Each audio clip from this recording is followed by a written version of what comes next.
ماحولیاتی ماہرین یہ خبردار کر رہے ہیں کہ زمین کا درجہ حرارت خطرناک حدوں کو چھو رہا ہے۔ بادل اب رحمت نہیں بلکہ قہر بن کر برس رہے ہیں، اور اگر یہی رفتار رہی تو آنے والے سالوں میں تباہی معمول بن سکتی ہے۔ یہ بدلتی ہوئی دنیا کی ایک تلخ حقیقت ہے، ایک ایسا موسمیاتی بحران جو سرحدیں، معیشتیں اور نظام سب کچھ ہی بیک وقت چیلنج کر رہا ہے۔ دنیا بھر میں سیلاب اور شدید بارشیں اب معمول بنتی جا رہی ہیں۔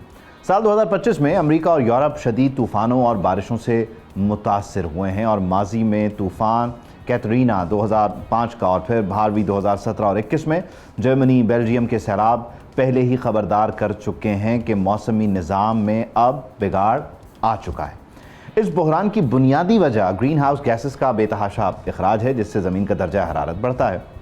IPCC کے مطابق ہر 1 ڈگری سینٹی گریڈ اضافے سے شدید بارشوں میں تقریباً 7% تک کا اضافہ ہوتا ہے، جبکہ ناسا کے اعداد و شمار بتاتے ہیں کہ 2003 کے بعد شدید موسمی واقعات تقریباً دگنا ہو چکے ہیں۔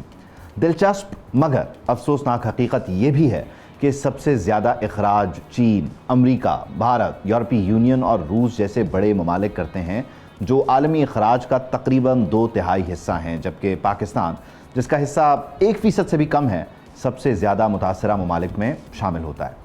پاکستان میں 2022 کے سیلاب کو موسمیاتی تبدیلی نے 75% زیادہ شدید بنایا۔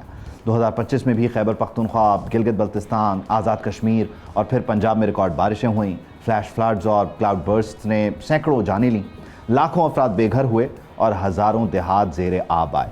گلیشیئرز کا تیزی سے پگھلنا، جنگلات کی کٹائی اور ناقص نکاسی آب نے اس تباہی کو بڑھایا ہے۔ اس صورتحال سے نمٹنے کے لیے دنیا نے پیرس معاہدہ کیا ہے، پیرس ایگریمنٹ ہوا ہے، جس کا مقصد عالمی درجہ حرارت کو 2 ڈگری سینٹی گریڈ سے نیچے رکھنا ہے۔ امریکہ نے 2030 تک اخراج میں 50 سے 52% تک کی کمی کا ہدف رکھا ہے، جبکہ یورپی یونین کا جو ٹارگٹ ہے وہ 55% کا ہے۔ اس کے لیے صاف توانائی، الیکٹرک گاڑیاں، کاربن جو اخراج ہے، گرین انفراسٹرکچر ہے، اس پر کام جاری ہے۔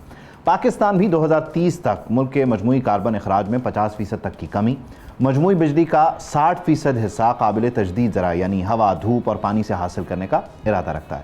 نئے درآمدی کوئلے سے چلنے والے بجلی گھروں پر پابندی لگا دی گئی ہے، جبکہ شجرکاری اور جنگلات کے بچاؤ کو اپنی پالیسی کا مرکز بنایا جا رہا ہے۔ حکومتی پالیسی کے مطابق 2030 تک سڑکوں پر چلنے والی 30% گاڑیاں EV ہوں گی، الیکٹرک وہیکلز ہونی چاہیے۔ تاہم سوال یہ ہے کہ ذمہ داری کس کی ہے اور نقصان کون اٹھا رہا ہے؟ سبسکرائب کریں اور بیل دبائیں تاکہ کوئی خبر رہ نہ جائے۔